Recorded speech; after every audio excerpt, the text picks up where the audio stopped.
Bismillahirrahmanirrahim. Assalamualaikum warahmatullahi wabarakatuh. Alhamdulillah nahmaduhu wa nasta'inuhu wa nastaghfiruh wa na'udzu billahi min shururi anfusina wa min sayyiati a'malina.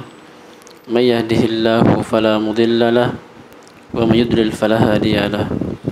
Asyhadu an la ilaha illallah wahdahu la syarika lahu wa asyhadu anna Muhammadan abduhu wa rasuluh.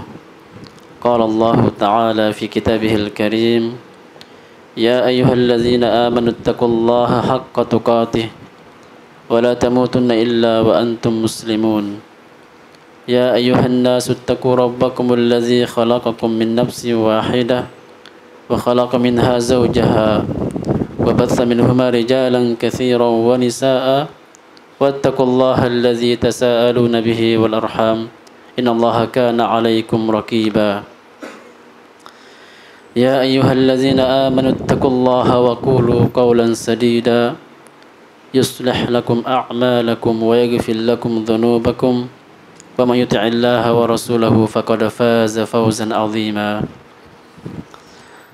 أما بعد فإن أصدق الحديث كتاب الله وخير الهدي هدي محمد صلى الله عليه وسلم وشر الأمور محدثاتها فإن كل محدثة بدعة وكل بدعة ضلالة وكل ضلالة في النار. Alhamdulillah, Allah Azza wa Jalla masih memberikan kepada kita taufik dan hidayahnya yang dengannya kita bisa hadir di majlis ilmu yang merupakan jalannya orang-orang saleh, yang merupakan jalannya para ulama mencari ilmu syar'i untuk membenahi agama Islam yang dia saksikan dan juga ikrarkan, persaksian bahwasanya tidak Tuhan yang berhak disembah kecuali Allah Azza wa Jalla, dan bersaksi bahwasanya Muhammad adalah sang Rasul, sang Nabi, dan sebagai hamba Allah Azza wa Jalla. Kita masih membahas tentang pokok yang ketiga yang wajib diketahui oleh setiap muslim dan muslimah, mengenal Nabi Muhammad sallallahu alaihi wasallam. Kita masuk pada pembagian tentang hijrah Rasulullah ke Madinah. Bahwasanya Rasulullah berhijrah ke Madinah setelah perintah Allah agar Nabi kita Muhammad meninggalkan kota Makkah, dikarenakan tidak bisa menegakkan agama Allah di sana, tidak bisa menegakkan Islam secara utuh di Makkah, maka Allah mewajibkan nabinya Nabi Muhammad hijrah meninggalkan kota Makkah ke Madinah untuk menyusun kekuatan dan untuk menerapkan, menjalankan, mengamalkan syariat Allah. Karena di Madinah, di Makkah kita tahu bahwasanya Allah menurunkan syariat salat 5 waktu. Maka ternyata semakin gencar dan semakin keras siksaan dan juga ujian yang dialami Nabi kita Muhammad SAW. Demikianlah para Nabi, ketika membawa sebuah kebenaran diusir, dicerca dan dihina.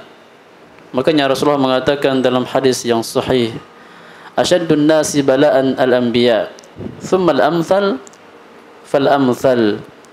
Yang paling berat ujian, gangguan yang akan dihadapi dalam dakwah ini dan juga dalam kehidupan beragama Islam adalah para rasul dan nabi. Karena mereka mempunyai keimanan yang kuat sehingga kuat juga ujiannya. Demikian seorang mukmin, jika dia tinggi kedudukan imannya, maka akan berat juga ujiannya. Tidak sama ujian orang yang lama memeluk agama Islam dan kuat keimanan pada dalam hatinya dengan orang yang baru masuk Islam. Kemudian berikutnya adalah orang-orang yang di bawah para nabi dan seterusnya. Maka dengan demikianlah, itulah uzur syar'i Rasulullah, tidak bisa menegakkan agama Allah di muka bumi karena beliau diutus sebagai pembawa risalah yang harus diterapkan secara kafah, harus ditegakkan, diterapkan agama Allah ini secara sempurna. Itu wahyu yang Allah berikan kepada Nabi kita Muhammad. Maka ketika tidak bisa diterapkan di sebuah tempat, di sebuah negara, di sebuah kota, maka harus pindah ke tempat yang dia mudah mencari penguat atau mudah melaksanakan agama Allah Azza wa Jalla, agar manusia beribadah di sana, agar selalu tetap ada hamba-hamba Allah yang saleh yang akan beribadah kepada Allah Azza wa Jalla. Karena untuk itulah Allah ciptakan mereka agar mereka ibadah. Wa ma khalaqtul jinna wal insa illa liya'budun. Tidaklah aku ciptakan manusia dan jin melainkan untuk beribadah kepada Allah Azza wa Jalla, beribadah, mentauhidkannya. Maka Nabi kita Muhammad berangkat ke Madinah, itu pun masih juga dikepung dan dikejar oleh kaum musyrikin. Tidak membiarkannya pergi, dikejarnya. Sampai Rasulullah sampai ke Madinah membuat atau membangun Masjid Nabawi yang sekarang masih ada, namun bangunan asalnya adalah kecil pastinya, yang pastinya dekat dengan kuburan Nabi kita Muhammad SAW. Adapun apa yang kita lihat sekarang yang megah luas adalah perluasan dari pemerintah Saudi Arabia. Maka ketika beliau di Madinah, tegaklah Islam, sempurnalah Islam. Ketika beliau haji wada, turunlah ayat Al-Yawma akmaltu lakum dinakum. Pada hari ini, pada Arafah, pada haji wada'nya Rasulullah, sempurnalah agama Islam atas kita, atas Nabi Muhammad, dan Allah sempurnakan nikmat Islam kepada Nabi kita Muhammad dan kepada umatnya. Dan Allah hanya redha Islam sebagai agamanya, sempurna Islam. Dengan beliau hijrah ke Madinah, sehingga hijrahnya beliau ke Madinah membawa faedah yang sangat baik dan pengaruh yang sangat baik. Agama Islam tersebar, agama Islam ditegakkan di muka bumi. Banyak orang-orang masuk Islam secara berbondong-bondong. Hukum Islam ditegakkan, hukum mencuri, rajam dan seterusnya ditegakkan. Sehingga demikianlah kehidupan para jamaah. Kehidupan demikian, terkadang dia tidak bisa memberikan pengaruh yang baik pada satu tempat. Ketika ditinggalkan, menciptakan pengaruh yang baik pada orang sekitar, maka itu lebih baik baginya. Imam Syafi'i mengatakan dalam sebuah bait syairnya, inni ra'aitu kufal ma yufsidu in taba in saha taba wa in lam yajri lam yatib. Imam Syafi'i mengatakan, aku memperhatikan air itu kalau mengalir, kalau berdiam, airnya berdiam, tidak mengalir, keruh. Benar bahwasanya kalau air berdiam di tempat, tidak mengalir ke sana kemari, dia akan keruh. Karena akan datang serangga, datang hewan-hewan yang akan masuk ke dalam air tersebut, meminumnya, atau ada orang yang datang mencari ikannya, keruh air tersebut. Wa in saha taba wa in lam yajri lam yatib. Akan tapi jika air tersebut mengalir, maka akan jernih. Jika tidak mengalir, maka dia akan keruh. Jadi air itu butuh mengalir agar jernih. Makanya air terjun jernih, bersih, karena mengalir. Itu gambaran. Nabi kita Muhammad kiranya keruh, belum bisa disempurnakan agama Islam di kota Makkah karena gangguan orang-orang kafir Quraisy. Allah mewajibkan baginya dan orang-orang yang beriman bersamanya hijrah ke Madinah, lalu jernihlah agama Islam. Jernih agama Islam seperti air yang jernih. Dalam hadis disebutkan malamnya seperti siang. Sebagaimana yang sering kita dengar hadisnya, Rasulullah mengatakan, taraktukum ala mithli bayda laylaha kanahariha la yazigu anha illa halik. Aku tinggalkan kepada kalian agama Islam putih, bersih, jernih seperti air yang mengalir. Maka tidak malamnya saking jernihnya, malamnya seperti siangnya. Maka barang siapa yang menyimpang dari kejernihan dan kebersihan agama Islam, maka dia akan sesat jalannya. Maka dibahas di sini oleh Syekh Muhammad At-Tamimi dalam matan kitab Al-Usul Ats-Tsalatsah tentang hukum hijrah. Apakah itu berlaku kepada Nabi kita Muhammad saja bersama orang-orang yang beriman bersamanya, atau hijrah tersebut wajib juga kepada umatnya? Berkata Syekh Muhammad At-Tamimi dalam kitab matan Usul Ats-Tsalatsah, wal hijratu, kata Syekh Muhammad bin Abdul Wahhab, wal hijratu faridatun ala hadhil ummah. Hijrah itu pindah. Kemarin kita belajar apa itu hijrah. Hijrah adalah pindah dari negeri syirik menuju negeri Islam. Itu wajib hukumnya, fardu, wajib kepada umat ini, kepada umat Islam, umat Nabi Muhammad SAW, wajib berhijrah min baladis syirki ila baladis Islam, dari negeri syirik menuju negeri Islam. Ada yang bisa jawab bahwasanya telah disampaikan pada kajian lalu, apa patokan Islam negeri itu negeri syirik atau negeri itu negeri Islam? Apa patokannya? Ada yang bisa jawab? Iya. Patokan negeri Islam ditegakkannya syariat Islam, syiar yang besar, umum, mencakup, seperti dibolehkannya atau dilantunkannya azan dan iqamah. Ada salat Jumat, boleh salat berjamaah, boleh juga salat Id, Al-Fitr dan Adha. Itu syiar Islam yang besar. Jika itu dibolehkan, maka dia negeri Islam. Begitu, negeri muslimin. Sebaliknya, negeri musyrik, negeri kafir, apa patokannya? Dibalik. Jika tidak ada syiar-syiar Islam di sana, bahkan tidak boleh melakukan syiar Islam, azan dilarang, salat berjamaah dilarang, salat Idul Fitri dilarang, maka dia negeri kufur. Maka negeri seperti inilah yang wajib berhijrah kapanpun. Seorang yang masuk Islam, Allah berikan hidayah padanya, mungkin saja seorang berada di negeri kafir, mungkin hidayah menyapanya, mungkin dia tidak sadar atau tidak tiba-tiba tidak sadar dia masuk ke situs Islam, melihat tayangan-tayangan Islami, dia masuk Islam, Masya Allah. Maka bagi dia yang masuk Islam, dia harus pindah dari negerinya yang kufur, yang syirik, kepada negeri Islam. Maka hijrah adalah wajib.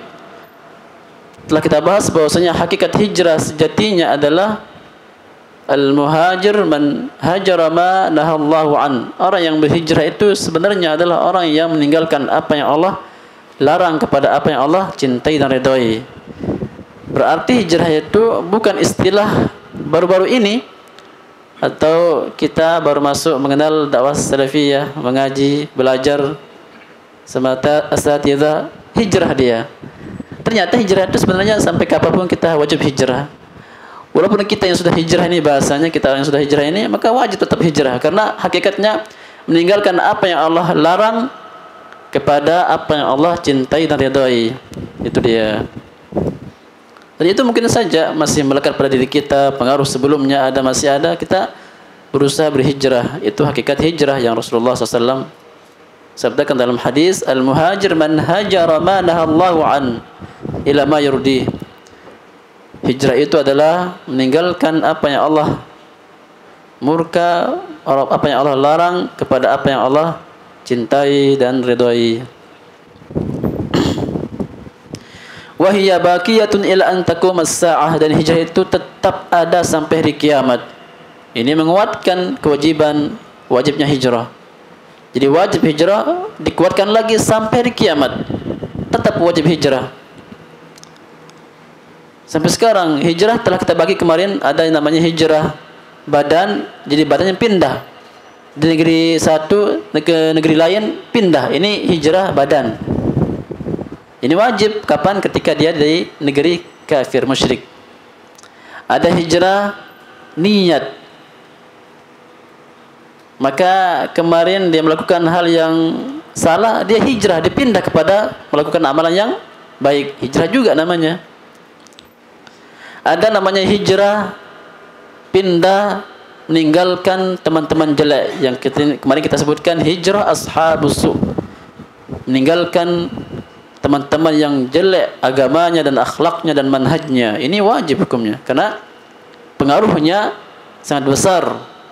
Sebagaimana yang kita sering sebutkan, definisi Islam adalah istislamu lillah, tunduk kepada Allah dengan mentauhidkannya, taat kepadanya, dan al-bara'ah, dan berlepas diri dari pelaku syirik dan berlepas diri dari syirik, pekerjaan syirik dan juga pelakunya. Makanya wajib kita meninggalkan orang-orang yang mempunyai manhaj yang menyimpang dan juga orang-orang yang berakhlak yang jelek, ahli maksiat, agar kita selamat karena pengaruh yang mungkin dia berikan kepada kita. Karena keselamatan tidak ada duanya. Keselamatan akidah dan manhaj dan Islam kita tidak ada duanya, tidak ada bayarannya.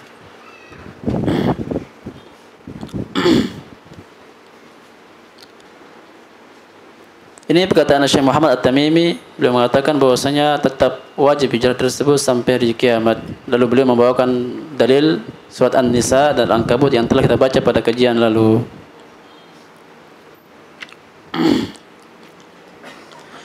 Maka Syekh Muhammad At-Tamimi, Syekh Muhammad bin Abdul Wahhab memberikan definisi hijrah, lalu beliau mentakrir, menetapkan hukum wajibnya hijrah. Dan telah terjadi ijma', tetap ijma' terjadi pada wajibnya hijrah. Hijrah ini wajib namun dengan dua syarat. Syarat yang pertama adalah adamul qudrah ala izharid din. Tidak mampu untuk menampakkan agama Islam. Ini hijrah badan berarti. Seorang yang tinggal di negeri kufur dan musyrik tidak ada kemampuan dia untuk menegakkan agamanya, tidak bisa salat, tidak bisa salat berjamaah, tidak bisa salat Id, maka ini wajib.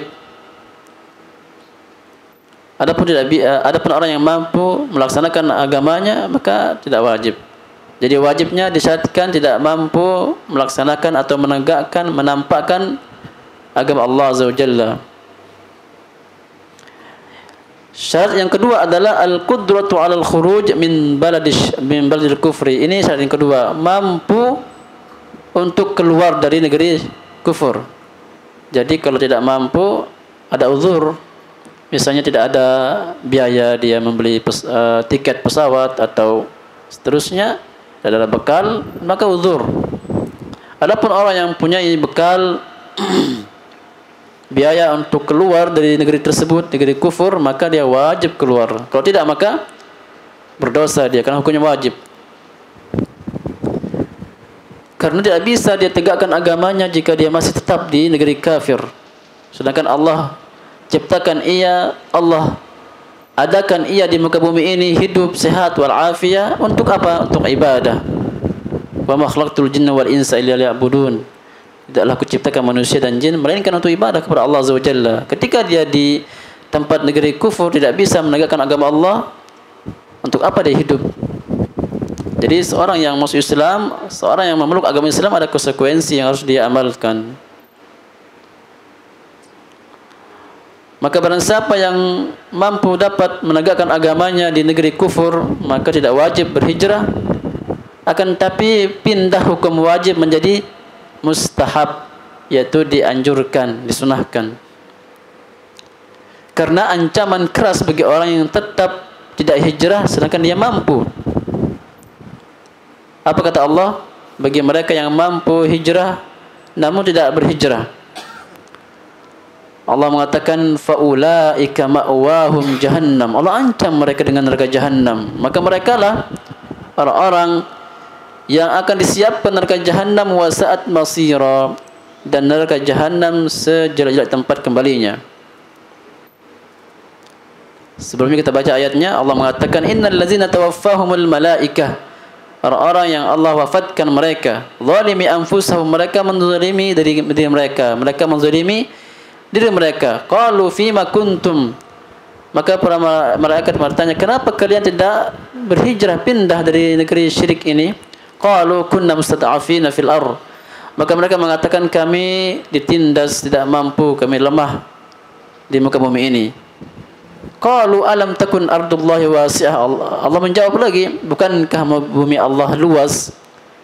Bukankah negeri Allah luas? Negeri Islam banyak. Fatuhajiru fiha, lalu engkau berhijrah kepadanya. Nah, ini bagi orang yang mampu berhijrah, yang diajak bicara. Maka Allah katakan, faulaika ma'wahum jahannam, maka merekalah yang tempatnya kelak di neraka jahannam.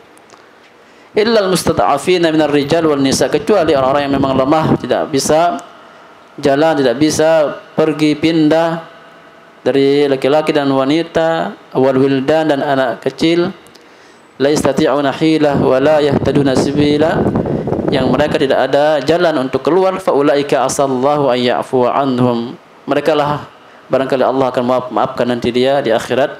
Wa kana Allahu afuwan ghafura, dan Allah Maha Pemaaf dan mengampuni dosa-dosa. Lihat ancaman Allah bagi orang yang mampu berhijrah dan tidak berhijrah. Karena Allah telah wajibkan hijrah, sebagaimana Allah wajibkan kepada Nabi kita Muhammad SAW. Dikarenakan banyak faedah dan manfaat yang akan didapatkan bagi orang yang berhijrah. Kita harus tinggalkan negeri kita yang tercinta, kampung halaman yang sangat indah, teman dekat yang sangat baik, orang-orang yang baik mengenal kita, sahabat, kerabat, terkadang mencegah kita untuk tidak hijrah. Maka pindah, tinggalkan untuk mencari lokasi dan tempat dia akan bisa beribadah dengan kepada Allah Azza wa Jalla dengan aman, menegakkan sunnah-sunnah Nabi Muhammad SAW.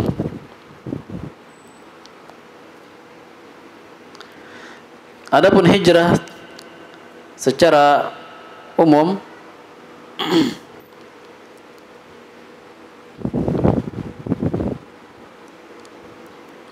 patokan tadi, syarat yang pertama wajibnya hijrah.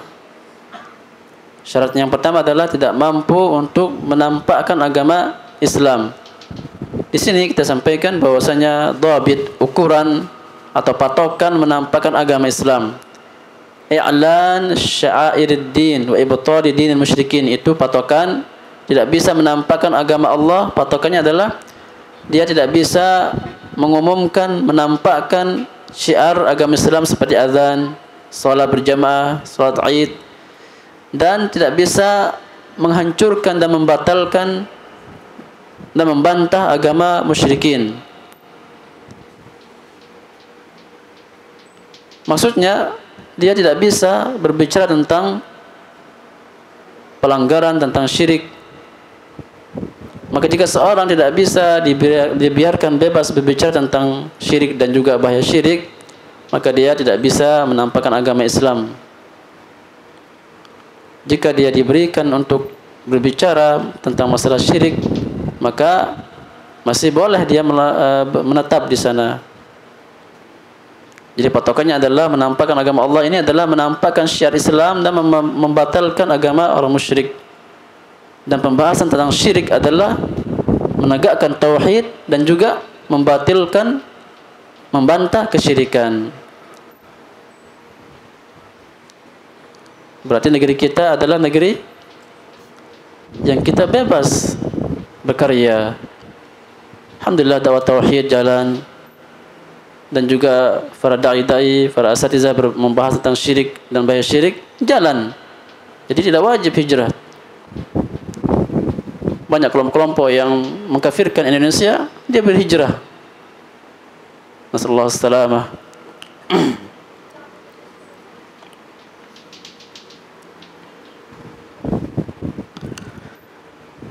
Wahya baqiyatun ila an taqum as-saah, kata Syekh Muhammad At-Tamimi, bahwasanya hijrah tersebut wajib tetap ada sampai hari kiamat. Maka ini hijrah niyah. Adapun hijrah dari kota Makkah sudah tidak lagi karena sudah menjadi negeri Islam. Selesai hijrah dari kota Makkah karena Allah jadikan negeri Makkah menjadi negeri Islam. Setelah Allah taklukkan kota Makkah dengan masuknya Rasulullah bersama para sahabatnya, para pejuang, membuka kota Makkah, lalu masuklah Islam dan orang-orang kafir Quraisy terbunuh banyak dan menanglah Islam. Maka ketika itu tidak ada hijrah lagi. Rasulullah mengatakan dalam hadis Ibnu Abbas muttafaqun alaih, la hijrata ba'dal fath, tidak ada hijrah setelah Fathu Makkah. Maksudnya tidak ada lagi hijrah dari Makkah ke Madinah setelah Fathu Makkah, karena Madinah negeri Islam, kota Makkah menjadi negeri Islam.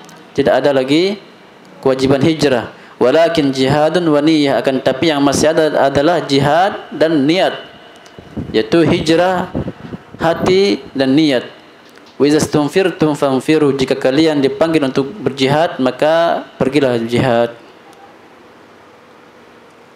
Ini hukum yang berlaku pada negeri Makkah dan Madinah. Adapun negeri yang lain masih tetap berlaku.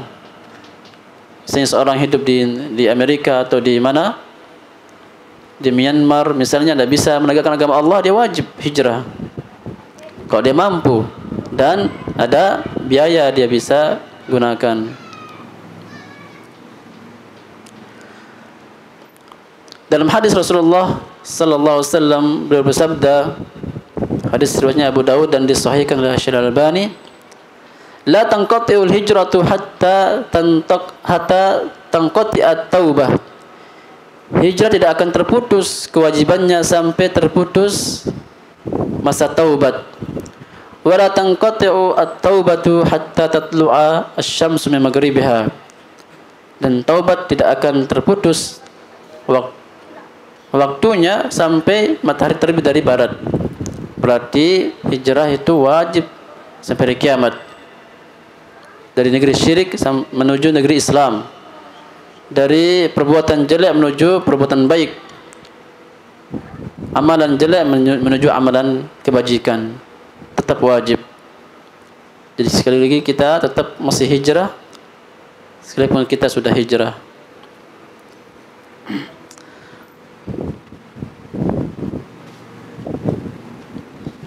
Berikutnya adalah pembahasan tentang hukum berziarah ke negeri orang kafir atau liburan, bertamasya, apa hukumnya? Syekh Ibnu Utsaimin menyebutkan dalam syarahnya, kalau masih ada waktu kita ringkas di sini.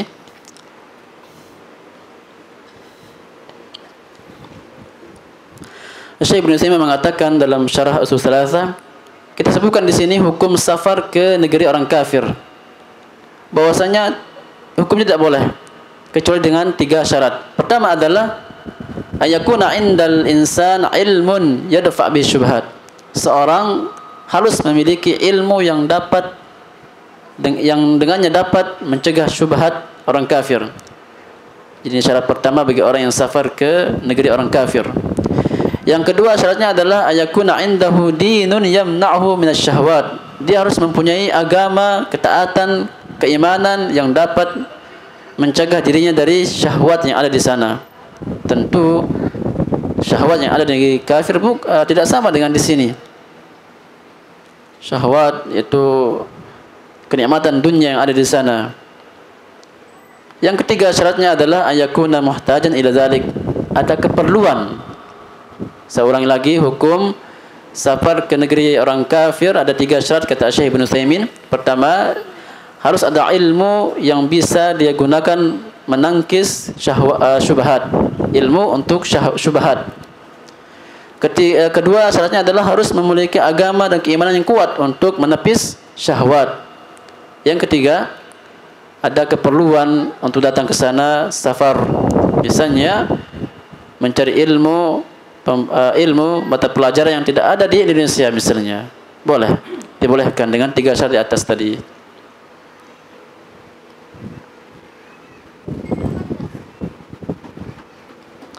Ini safar tadi. Sekarang bagaimana hukum tinggal menetap di sana? Iqamah. Di sini ada berapa? Ada 6 pembagian yang Syekh Ibnu Utsaimin sampaikan. Kita sampaikan inti masalahnya saja. Yang pertama adalah seorang mukim untuk berdakwah. Maka ini sesuatu yang harus. Jadi kalau orang pergi ke negeri kafir, musyrik, berdakwah, dibolehkan. Sama kita juga berdakwah kepada tempat orang-orang kafir, dibolehkan. Pada asalnya berdakwah kepada tempat-tempat orang kafir, apalagi tempat kaum muslimin yang mungkin banyak penyimpangannya, tapi diundang mengisi pengajian, tidak masalah, dibolehkan. Terkadang sebagian orang keras di situ, tidak boleh kajian dakwah di tempat penyimpangan banyak, tempat hizbi misalnya, tidak boleh. Ini juga berlebihan, tidak boleh. Hukum asalnya boleh, karena niatnya berdakwah, menyampaikan agama Islam, menyampaikan sunnah, dibolehkan, tidak masalah. Asalkan dia niatnya berdakwah menyampaikan kebenaran dan mencegah kemungkaran. Jadi kata Syekh, fardu kifayah, hukumnya fardu kifayah. Namun masalah ini masalah manhaj, karena berat. Seorang dai yang masuk kepada tempat-tempat yang sifatnya banyak pelanggaran, maka dia jika bisa merubahnya, masya Allah, bagus. Jika tidak, maka dia berlepas diri dari kesalahannya agar dia selamat di akhirat dari ancaman Allah Azza wa Jalla. Yang kedua, ayukima li dirasati ahwalil kafirin wa ta'aruf ala ma hum alaih min fasadil aqidah. Ada orang mukim di sana untuk mempelajari keadaan orang kafir, mengenali akidah mereka yang rusak, untuk memperingati manusia dari bahaya mereka. Apa hukumnya ini? Ini juga dibolehkan. Misalnya orang di sana mukim, melihat, ditanya orang-orang di sana, bagaimana keyakinan Anda dengan apa yang Anda sembah, dijelaskan gini-gini. Jadi boleh, namun tujuannya untuk kita sampaikan nanti kepada orang di negerinya, negeri tempat asalnya, agar orang menghindar dari keyakinan mereka yang batil. Yang ketiga, ayuqima li hajati ad-daulatil muslimah wa tanzimi alaqatiha ma'a duwal al-kufr. Ada orang mukim di sana untuk keperluan siasat, keperluan negara. Ini apa hukumnya? Dibolehkan. Ini dibolehkan karena ada maslahat yang akan dicapai di sana. Seperti di semua negeri pasti ada. Kalau di Yaman namanya KBRI, sama ya di tempat lainnya, pasti ada KBRI. Jadi kita belajar di sana, kita melapor, membuat permit perpanjang tinggal di izin tinggal di sana, kita lapor dulu ke KBRI, terdata kita di sana. Jadi ada tempat kita berpayung di sana. Jadi ini dibolehkan bagi orang-orang negara yang memang diutus ke sana, dibolehkan. Misalnya di Amerika, di negeri lain, dibolehkan untuk tinggal di sana untuk mencari maslahat, apalagi mengayomi para orang-orang yang mencari ilmu syar'i.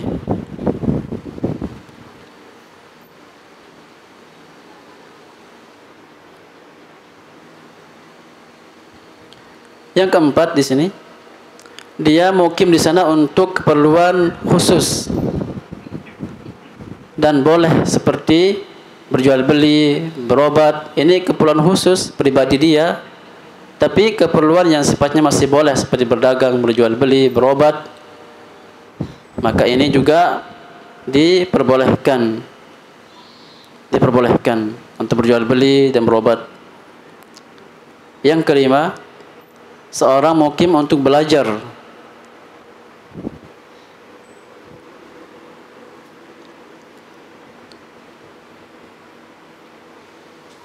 Belajar pada ilmu-ilmu yang sifatnya masih bisa dicari di negerinya, ini tentunya tidak diperkenankan, karena yang dibolehkan adalah mencari ilmu yang tidak ada di negerinya.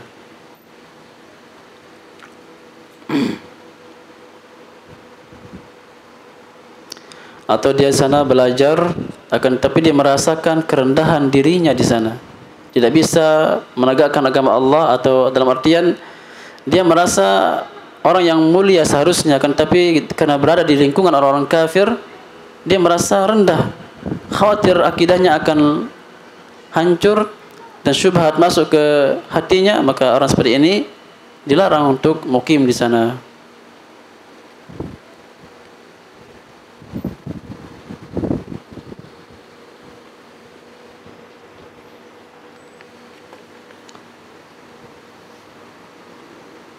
Yang terakhir adalah tinggal menetap di negeri orang kafir untuk tinggal, memang tinggal menetap di sana, maka ini adalah bahaya.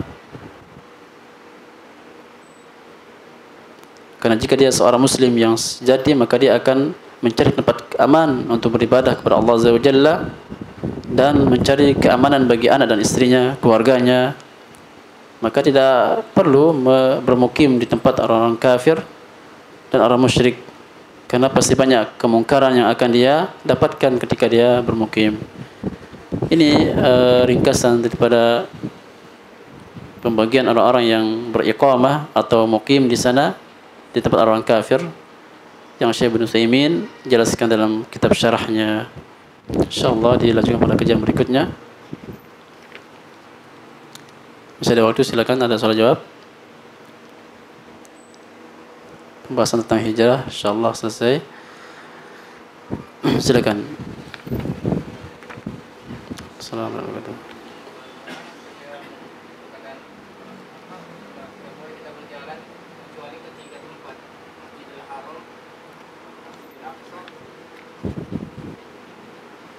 Taib. Rasulullah SAW sabda dalam hadis yang sahih, la tashuddur rihal illa ila thalathati masajid.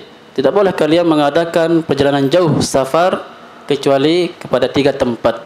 Masjidil Haram di Makkah, kedua Madinah, ketiga Masjidil Aqsa. Ini safar pergi perjalanan jauh, maka tidak boleh pada asalnya. Walaupun kalau ini umum, baik di negeri kita sendiri tidak dibutuhkan, tidak boleh.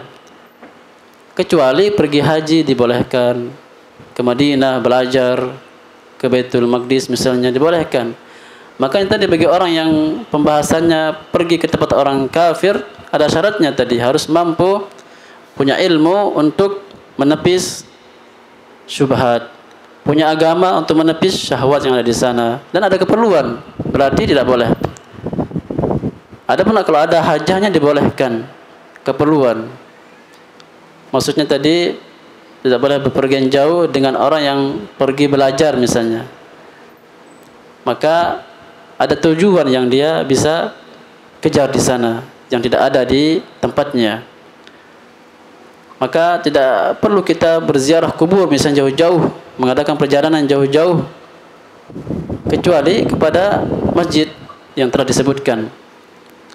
Maka safar dibolehkan pada asalnya. Safar berpergian jauh boleh pada asalnya, tapi ada tujuannya. Dan kita terkadang mudik safar. Apa tujuannya? Silaturahmi, orang keluarga, dibolehkan. Maka maksud hadis tersebut adalah tidak boleh pergi jauh-jauh untuk sekedar berziarah masjid atau kuburan.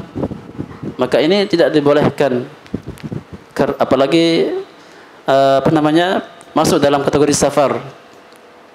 Sekarang banyak orang-orang yang sifatnya pergi keluar kota berziarah, mencari makam fulan atau wali fulan. Ini yang dimaksud dalam hadis. Mereka safar dari jauh untuk mencari sebuah makam saja. Tidak ada keperluan di sana. Padahal makam kuburan ada di tempatnya. Ketika dia safar jauh-jauh pergi ke sana, berarti ada tujuan yang sifatnya terlarang di sana. Apa bedanya makam yang di Jawa dengan Sunan Ampel dengan yang di sini? Sama aja. Sama-sama mereka membutuhkan doa kita. Sama-sama kita membutuhkan agar kita ingat kematian. Itu tujuan ziarah. Ketika jauh-jauh pergi ke Jawa, berarti ada niat lain, ada kekhususan yang dia cari di sana. Maka niat itulah yang tidak boleh dalam berziarah dan safar untuk ziarah makam.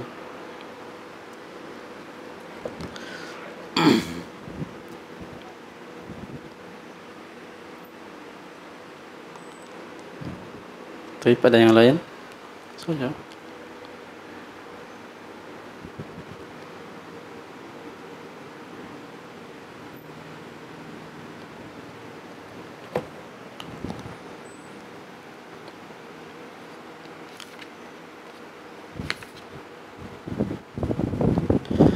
berikutnya insyaallah akan disampaikan tentang pembahasan tentang kesempurnaan agama Islam yang ada di kota Makkah. Syariat Islam tentang puasa, haji dan adzan dan seterusnya. Setelah beliau menetap di Makkah, maka sempurnalah agama Islam dan banyak